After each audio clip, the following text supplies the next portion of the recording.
पिछले वीलॉग में कहा था कि स्मोक का जो बड़ा सीरियस इशू चल रहा है उसके ऊपर मैं आपको बताऊंगा कि ये मसला कितना संजीदा है और कितना ख़तरनाक है। देखें, ये थोड़ा सा इसको टेक्निकली भी आपको समझना पड़ेगा। ये फ़िज़ा में आलूदगी की शरह है जिसको आप AQI इंडेक्स में नापते हैं, यानी एयर क्वालिटी इंडेक्स इसको कहते हैं। हवा की जो क्वालिटी है जिसमें आप सांस लेते हैं उसमें ऑक्सीजन होनी चाहिए ना, कि उसमें ऑक्सीजन कितनी ख़राब हो चुकी है, कार्बन कितनी ज़्यादा है, हवा के अंदर जो पोल्यूशन के ज़रात हैं वो कितने ज़्यादा हैं और उनकी वजह से इंसानों की सेहत ख़राब हो जाती है। अब इससे पहले कि मैं आपको बताऊं कि मैंने खुद क्या विटनेस किया इसमें और कौन रिस्पॉन्सिबल है इसमें और हमने कहाँ गलती की, मैं आपको थोड़ा सा इसका टेक्निकल डाटा बता देता हूं। ये जो एयर क्वालिटी इंडेक्स होती है ना, इसको नापने के लिए बाकायदा मशीन्स मौजूद हैं। उनसे पता चलता है कि जनाब इस वक्त जो फिजा में आलूदगी की शरह है वो इतनी है। यानी हमारे यहाँ पे पाकिस्तान में हम हर शहर का एयर क्वालिटी इंडेक्स चेक कर लेते हैं और इसके डिफरेंट तरीके हैं इसको चेक करने के, और ये वेरीफाइड डाटा होता है, ये पूरी दुनिया से आता है। अब अगर किसी इलाके में एयर क्वालिटी इंडेक्स ये बताता है कि फिजा के अंदर जो आलूदगी है वो 0 से लेके 50 तक है, यानी मिसाल के तौर पे 35 है, 40 है, 45 है, 50 तक है, तो उसको अच्छा करार दिया जाता है। वो ये कहा जाता है कि एक पुरफिजा मुकाम है या इस जगह के ऊपर जो हवा की क्वालिटी है वो बहुत अच्छी है और यहाँ पे आलूदगी कम है, तो इंसानों की जान महफूज है और ये आबो हवा इंसानों के लिए बहुत अच्छी है, जानवरों के लिए बहुत अच्छी है। तो एयर क्वालिटी इंडेक्स 50 तक जो है वो बेहतर होता है। लेकिन जब यही एयर क्वालिटी इंडेक्स 51 से 100 तक पहुंच जाए, इसके बीच में आ जाए, तो इसको मॉडरेट कहा जाता है कि ठीक है, आपको इत्मीनान होना चाहिए कि ठीक है, लेकिन इससे ज्यादा नहीं होना चाहिए, 100 से ऊपर नहीं जाना चाहिए। लेकिन अगर यही एयर क्वालिटी इंडेक्स यानी हवा में पोल्यूशन की जो ज़रात है या हवा में जो पोल्यूशन है, आलूदगी है, वो अगर 101 से 150 तक चली जाए, यहां तक चली जाए, तो फिर इसको अनहेल्दी कहा जाता है। और unhealthy for specially sensitive people, वो लोग जिनको दमे का मर्ज है, या वो बच्चे जिनको खांसी है, या ऐसे लोग जो जरा सेंसिटिव है, या वो लोग जिनकी कुव्वत मुदाफियत कम है, या वो ऑलरेडी बीमार है, या जो बुजुर्ग लोग हैं, उनके लिए बड़े सीरियस इश्यूज हो जाते हैं। जब ये 150 तक चला जाए तो उनको फिर एहतियात करनी पड़ती है। और जैसे ही ये 151 से 200 तक पहुंचे, अभी मैं 200 तक पहुंचा हूं, जब ये 151 से 200 तक पहुंचे तो इसको आप एक खतरा समझ सकते हैं, इसको अनहेल्दी कहते हैं। ये कहा जाता है कि अब सूरत खराब है और खतरा शुरू हो चुका है। तो अब खतरा है, आम आदमी को भी खतरा है, जो बीमार है या सेंसिटिव है या थोड़ा सा जिसके अंदर उतनी कुव्वत मुदाफियत नहीं है, वो ज्यादा खतरे में है, जबकि सेहतमंद लोगों के भी बीमार होने का खतरा मौजूद है। अगर एयर क्वालिटी इंडेक्स 201 से 300 के बीच में आ जाए, 201 से 300 में अभी आपको बता रहा हूं, यहां तक आ जाए तो इसको वेरी अनहेल्दी कहा जाता है। यहां पे वार्निंग जारी की जाती है, इमरजेंसी सूरत हाल जो है वो नाफिज की जाती है। उस इलाके में रहने वाली जितनी भी आबादी है वो सारी मुतासिर हो जाती है और लोगों में बीमारियां फैलने के खतरात बढ़ जाते हैं अगर ये 300 तक चला जाए। लेकिन अगर ये 300 से क्रॉस कर जाए तो फिर इसको कहा जाता है कि हेल्थ अलर्ट जारी हो चुका है, तमाम के तमाम लोग शदीद खतरे में हैं, तमाम जानदार खतरे में हैं, और जितने भी लोग हैं वो अपने घरों से बाहर ना निकले, तमाम एक्टिविटीज रोक दी जाए और लॉकडाउन कर दिया जाए।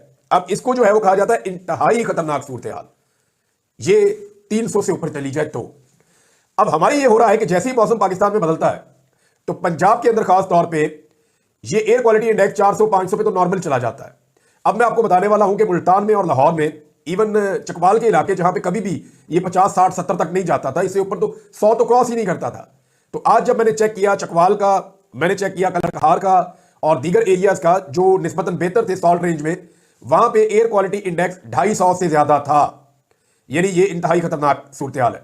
जबकि रावलपिंडी वो सैकड़ों में और ऊपर जा रहा है, लेकिन लाहौर और मुल्तान का डाटा हैरान करने वाला है। मुल्तान 1000 को छू गया, ऑलमोस्ट 1000, जबकि लाहौर का एयर क्वालिटी इंडेक्स थोड़ी देर पहले जब मैं ये वीलॉग कर रहा हूं मैंने चेक करवाया था तो 1212 था, 1212। यानी 300 से ऊपर का डाटा नहीं दिया उन्होंने कि 300 से ऊपर होता क्या है। यानी 300 से ऊपर तबाही है, तो हमको 400 पे, 500 पे, 600 पे नहीं रुके, हम पहुंच गए हैं 1212 पे। ये इंतहाई खतरनाक है और ये अब जानलेवा सूरत हाल हो चुकी है। जिन्होंने इसको ठीक करना है वजीर माहौलियात, वो स्विट्जरलैंड में डबल बैग्स के साथ 2 हैंड बैग उठा के, और जो वजीर आला है वो भी स्विट्जरलैंड में, जी गला खराब है। जो चीफ सेक्रेटरी है जिसने यहाँ काम करना था वो भी स्विट्जरलैंड में, वजीर आला भी नहीं उधर, मैं भी उधर ही जा रहा हूं। यानी ये सारे उधर पहुंचे हुए हैं और अपनी लाइफ वहां पे इंजॉय कर रहे हैं, अच्छी आबो हवा में सांस ले रहे हैं। लेकिन जो बेचारे आम पाकिस्तानी शहरी हैं, जो बेचारे पंजाब के शहरी हैं, वो इस अफरियत से निपट रहे हैं और लगातार बीमार होकर अस्पतालों में पहुंच रहे हैं। अब मैं आपको ये बताता हूं कि ये हुआ कैसे। देखिए, 2 तरह के फैक्टर्स हैं, एक एक्सटर्नल फैक्टर्स है, एक इंटरनल है। एक्सटर्नल फैक्टर्स के ऊपर हमारा जोर अभी चलता नहीं है। इसके लिए पाकिस्तान में जो पोल्यूशन है उसके लिए खाली पाकिस्तान जिम्मेदार नहीं है, उसके लिए हमारे हमसाया ममालिक भी जिम्मेदार है। कुछ जिम्मेदारी जो है वो इंडिया पे भी आती है जब पंजाब के अंदर पोल्यूशन होती है तो, लेकिन उसकी एक बड़ी जिम्मेदारी हमारी अपनी भी है। अगर आप लाहौर के आसपास सफर करें तो आपको जगह जगह बेशुमार ईंटों के भट्टे मिलते हैं। ये ज्यादातर सियासतदानों के या उनके चेले चमाटों के हैं। और अगर आप देखें तो लाहौर की सराउंडिंग में आपको बहुत सारी ऐसी चिमनियां नजर आती हैं या ऐसी फैक्ट्रियां नजर आती हैं या छोटी छोटी स्टील मिल्स लगी हुई है जिनके अंदर से बड़ा खतरनाक धुआं सुबह सुबह बहुत बड़ी मिकदार में छोड़ा जाता है। और ये लगातार यही हो रहा है लाहौर के साथ, गुज़िश्ता कई दहाइयों से हो रहा है। तो ये बढ़ते बढ़ते काम यहां तक बढ़ गया है कि अब लाहौर रहने के काबिल नहीं रहा। मैं आपको ये बताता हूं कि जो लाहौर पहले बच जाता था वो क्यों बचता था? इसलिए कि यहां पे रावी बहता था, रावी के दोनों तरफ जंगल होता था। लाहौर शहर के बाहर तमाम तरफ जितनी भी एरियाज हैं वहां पे फसलें लगती थी, वहां पे जंगलात होते थे, वहां पे बहुत सारे पौधे होते थे। इस हरियाली की वजह से लाहौर में पोल्यूशन कंट्रोल में रहती थी। लेकिन हुआ क्या कि लाहौर में बड़ी तेजी से, मुल्तान में भी बहुत तेजी से रेजिडेंशियल सोसाइटियां बनाई गई हैं, बहुत सारी सोसाइटियां बनाई गई हैं, धड़ाधड़ बनाई गई हैं। लाहौर के अंदर भी बेशुमार इलाके खाली पड़े हैं। लेकिन जो लैंड माफिया है उन्होंने बेशुमार पैसा कमाने के लिए तरीकाकार अपनाया और अजीब तरीके से हुकूमत ने इजाजत दी। और कईयों को तो इजाजत चाहिए भी नहीं होती, कई तो बहुत ताकतवर है। यानी मैंने उस्मान बुज़दार साहब से कहा कि ये सारे जंगलात कट रहे हैं। मुल्तान में मैंने उन्हें कहा, मुल्तान में बहुत बड़े पैमाने पर जंगलात काट दिए गए थे, बागात काट दिए गए थे। और आम के वो बागात जो है वो बड़े कीमती बागात थे, बड़े कीमती जंगलात काट दिए गए थे। तो मैंने उस्मान बुज़दार साहब की हुकूमत से राब्ता किया उस वक्त। मैंने कहा जी वो बेड़ा गर्क कर दिया, पकड़ के दरख्त पे दरख्त काटते जा रहे हैं। और जो काटने वाले थे उनमें से एक बंदे ने मुझे वीडियोस भी भेजी थी उस दौर में। तो मैंने जब उनसे ये शेयर किया तो उन्होंने कहा जी देखें बात ये है कि जो प्राइवेट सोसाइटी है ना उन पर हमारा थोड़ा बहुत जोर चलता है, उनसे हम बात कर सकते हैं, लेकिन ये डीएचए है तो यहाँ पे हमारे पर चलते हैं। उन्होंने ये कहा, मैंने उसके ऊपर प्रोग्राम कर दिया। मुझे ये लगा कि उस वक्त जनरल बाजवा इसके ऊपर एक्शन लेंगे और ये कटाई रुकवा देंगे। लेकिन हुआ ये कि बजाय इसके ऊपर एक्शन होता कि ये दरख्त क्यों कटवाए जा रहे हैं वहां पे, वो एक्शन मेरे ऊपर ही हो गया।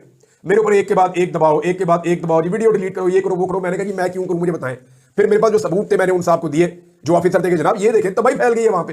तो इस तरह हमने अपने माहौल को तबाह किया फाइनेंशियल जो है वो बेनिफिट्स के लिए, यानी अपने फायदा कमाने के लिए। एक दरख्त आपको पता है कितना टाइम लगता है बड़ा होने में?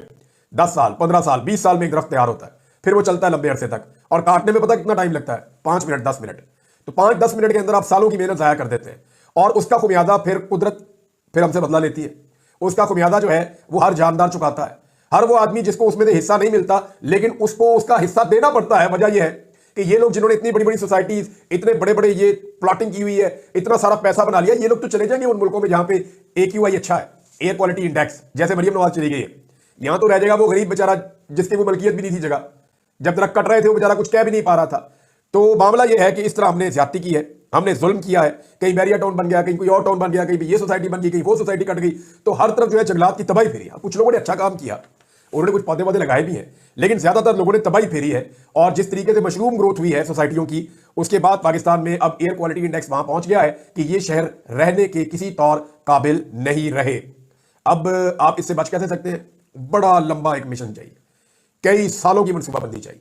कम से कम पाकिस्तान को 10 से 15 साल काम करना पड़ेगा वापस सही सूरत हाल में आने के लिए। इमरान खान साहब के दौर में उन पर दबाव डाला जाता था कि ये जो रावी वाला एरिया है ना, ये ग्रीन एरिया को ब्राउन एरिया डिक्लेयर कर दें, यहां बहुत सारा थीम पार्क और सोसाइटीज और ये और वो बनाना है, बड़े पैसे आएंगे। तो इमरान खान साहब ने कहा वो स्पेसिफिक एरिया जो है जब स्टडी करवाई तो उन्होंने बताया यहां पे नहीं कर सकते, वहां कर सकते हैं। लेकिन ये लैंड माफिया उनके भी खिलाफ हो गए।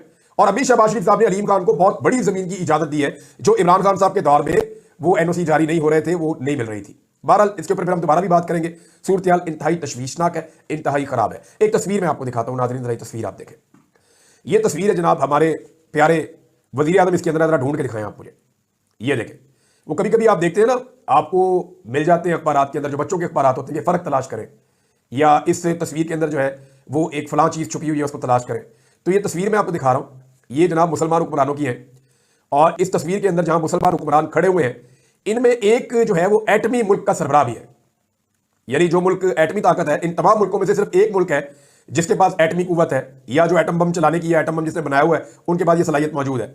अब ये जो एक अकेला मुल्क है, इसका वजीर आज़म तलाश करें, गौर से देखें कहां पे है। ये देखें, ये लोग फासला रख रख के खड़े हुए हैं फ्रंट लाइन के अंदर। फिर आप देखें पिछली लाइन, फिर उसके पीछे वो देखें एंड पे एक बंदा खड़ा हुआ है, छोटा सा आपको चेहरा नजर आ रहा होगा, छोटे कद का आदमी पीछे छुपा हुआ है। तो ये जनाब हमारे मुमलिकत खुदादाद इस्लामिक रिपब्लिक ऑफ पाकिस्तान, उनके जनाब ये वज़ीर आज़म है शहबाज शरीफ साहब, एटमी कुव्वत के, और ये पीछे छुपकर खड़े हुए हैं। तो बेगर्स आर नॉट चूजर्स, यानी अगर आप फकीर हैं तो फिर आपकी कोई चॉइस नहीं होती, आपको जगह जहां दे दी जाए आप वहां खामोशी से खड़े हो जाते हैं। लेकिन इमरान खान साहब के दौर के अंदर कुछ इज्जत पाकिस्तान को मिल रही थी, लेकिन अब वो इज्जत भी उस तरह से नहीं मिल रही। बहरहाल ये हर एक इवेंट में जा क्यों रहे हैं? एक्चुअली ये करीब रहना चाहते हैं अरब हुक्मरानों के इस वक्त ज़्यादा से ज़्यादा, ताकि जितने पैसे ये समेट सके। और अमेरिका की नई जो एस्टेब्लिशमेंट आने वाली है, या अमेरिका की एक नई इंतजामिया आ रही है, ट्रंप इंतजामिया, उसके साथ जितनी जल्दी हो ताल्लुकात को नॉर्मलाइज करने की कोशिश करें।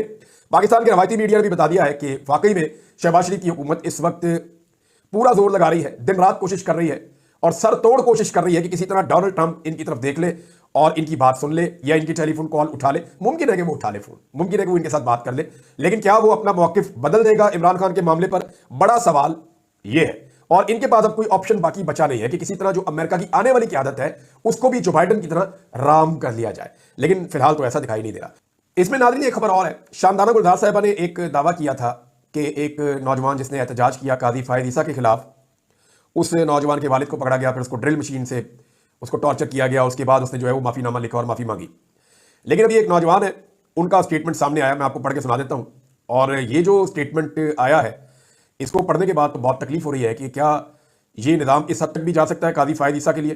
काजी फायद ईसा जिनके लिए आइन में तरमीम करने की बहुत कोशिश की गई, काजी फायद ईसा जिनके लिए हर रास्ता खोला गया, काजी फायद ईसा जिनको इस निज़ाम ने इतनी सहूलत दी कि उसकी माजी में कोई मिसाल नहीं मिलती, और वही काजी फायद ईसा जिन्होंने इस पूरे निज़ाम को यानी यगमाल बनाया, और वही काजी फायद ईसा जिनकी वजह से जुल्म और फस्तायत का बाजार पाकिस्तान में गर्म हुआ और उन्होंने इंसानी हकूक़ की खिलाफ वर्जियों पर कोई नोटिस नहीं लिया।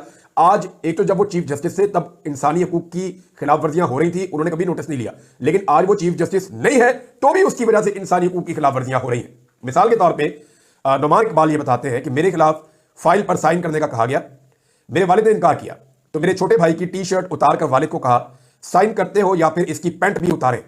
बहनोई और कजन पर भी टॉर्चर किया गया। काजी फायद ईसा के खिलाफ एहतजाज करने वाले नुमान इकबाल का इंकशाफ। अब आप अंदाजा करें कि क्या रियासत इस किस्म के हथकंडे अपनाएगी? जिन लोगों ने जिस मुल्क में एहतजाज किया वहां तो FIR भी नहीं हुई, वहां पे तो वो कोई जुर्म है ही नहीं। ये काजी की तरफ देखना भी जुर्म है, काजी के बारे में बात करना भी जुर्म है। यानी काजी जो मर्जी करे कोई प्रॉब्लम नहीं है, लेकिन जब काजी से कोई सवाल करे या कोई एहतजाज करे तो क्या वो जुर्म है? असल में प्रॉब्लम ये नहीं है। प्रॉब्लम ये है कि ये जितने लोग आज इक़्तिदार में बैठे हुए हैं ना, ये ओवरसीज पाकिस्तानियों को निशाने इबरत क्यों बनाते हैं? ये इसलिए बनाते हैं कि इन्हें पता है कल इन्होंने इक़्तिदार में नहीं रहना, और इन्हें यह भी पता है कि अगर आज ओवरसीज पाकिस्तानियों को ना रोका तो कल जब हम इक़्तिदार में नहीं रहेंगे तो हमारे साथ भी यही सलूक होगा जब हम उन मुल्कों में जाएंगे जहां पे ये ओवरसीज मौजूद है। लिहाजा ये उनको निशाने इबरत इसलिए बना रहे हैं ताकि आइंदा के लिए अपने लिए हालात को साजगार करें, लेकिन मुझे नहीं लगता अब सूरत हाल बदलेगी। शेर अफजल मरवत ने एक स्टेटमेंट दिया नाज़रीन, उस स्टेटमेंट में आपको जरूर पढ़ के सुनाना चाहूंगा। पहले आप वो स्टेटमेंट सुन लीजिए, फिर उसके ऊपर मेरी एक छोटी सी ओपिनियन है, वो मैं आपके सामने रख देता हूं। शेर अफजल मरवत का कहना है कि हमें जो सजा मिली है डिजिटल मीडिया पर बैठे हुए लोगों की ज्यादतियों की वजह से मिली है। ये मुल्क और PTI दुश्मनी है, ये मुल्क से और PTI से दुश्मनी है। हमने उनको इख्तियार नहीं दिया कि ये इदारों को गालियां दें। जर्नैलों की किरदारकुशी की वजह से इद्दत केस बनाया गया। शेर अफजल मरवत तो एक तो इसमें 2-3 चीजें हैं जो मैं जरा जानना चाहता हूं। ये एक तो सोशल मीडिया के ऊपर बहुत बड़ा चार्ज है, अगर तो सारे सोशल मीडिया की बात कर रहे हैं शेर अफजल मरवत, तो अगर वो पाकिस्तान तहरीक इंसाफ के सोशल मीडिया की बात कर रहे हैं तो तहरीक इंसाफ के सोशल मीडिया के ऊपर चार्ज है। लेकिन अगर वो चंद लोगों की निशानदेही कर रहे हैं तो उन लोगों का नाम लेकर पाकिस्तान तहरीक इंसाफ को निशानदेही करनी चाहिए और बताना चाहिए इन्होंने कहां पे गालियां दी हैं। देखिए, मैंने तो कोई गाली नहीं दी किसी को, आज तक नहीं दी, बदतरीन मुखालिफ को भी गाली नहीं दी, लेकिन मुझे उठाकर गायब कर दिया गया। 5 महीने मेरे से मुतालबा था कि नवाज शरीफ को सपोर्ट करो, मैंने कौन सी गाली दी थी? उस्मान डार ने कौन सी गाली दी थी? सदाकत अब्बासी ने कौन सी गाली दी थी? अली मोहम्मद खान तो गाली देता ही नहीं है, वो क्यों जेल में गया था? उसको क्यों सजा दी गई थी? बेशुमार और लोग हैं। अली अमीन गंडापुर को क्यों पकड़ा गया था? अली अमीन गंडापुर ने तो अपने मुंह से कहा कि मुझे तो 9 मई से पहले पकड़ लिया था, तब तो कोई लड़ाई भी नहीं थी, तब तो कोई सूरत हाल भी नहीं थी।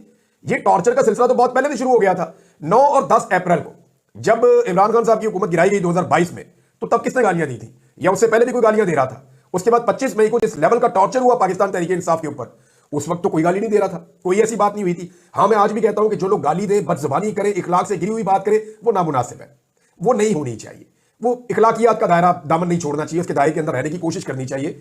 मैं इसको मानने वाला हूं। लेकिन ये कहना कि इद्दत के केस का जवाब बनता है इसलिए इमरान खान के ऊपर और उसकी बीवी के ऊपर इद्दत का केस इसलिए बना दो कि बाहर बैठे हुए कुछ लोग जो हैं वो गाली दे रहे हैं, भाई वो जो लोग गाली दे रहे हैं उनके खिलाफ कार्रवाई करें ना। इमरान खान तो साबिक वज़ीर आज़म है, उसके ऊपर भोंडा इद्दत का मुकदमा बना के पूरी दुनिया के अंदर पाकिस्तान की रुसवाई की गई है, और तो कुछ नहीं है। तो सादा बात यह है कि पाकिस्तान तहरीक इंसाफ अगर कुछ लोगों को डिसोन करना चाहती है, वो ये कहना चाहती है कि ये लोग गालियां दे रहे हैं, तो सबूतों के साथ चीजें सामने रख के उनके खिलाफ एक अपना केस बनाए कि जनाब ये चीज ये लोग गलत कर रहे हैं। लेकिन जो लोग सिस्टम पे तनकीद करते हैं, या जो लोग ये कहते हैं कि सिस्टम ने इमरान खान के साथ ज्यादती की है, जुल्म किया है, जबर किया है, जो लोग ये कहते हैं कि सिस्टम बार बार सियासतदानों को हटाता है, या बंद कमरों के अंदर जो फैसले होते हैं वो गलत होते हैं, या जो लोग एस्टैब्लिशमेंट में सियासत का किरदार नहीं चाहते और वो तनकीद करते हैं, उनको आप ऐसा नहीं कह सकते। वो अपना आईनी और कानूनी हक इस्तेमाल कर रहे हैं और ये उनका जमहूरी हक है।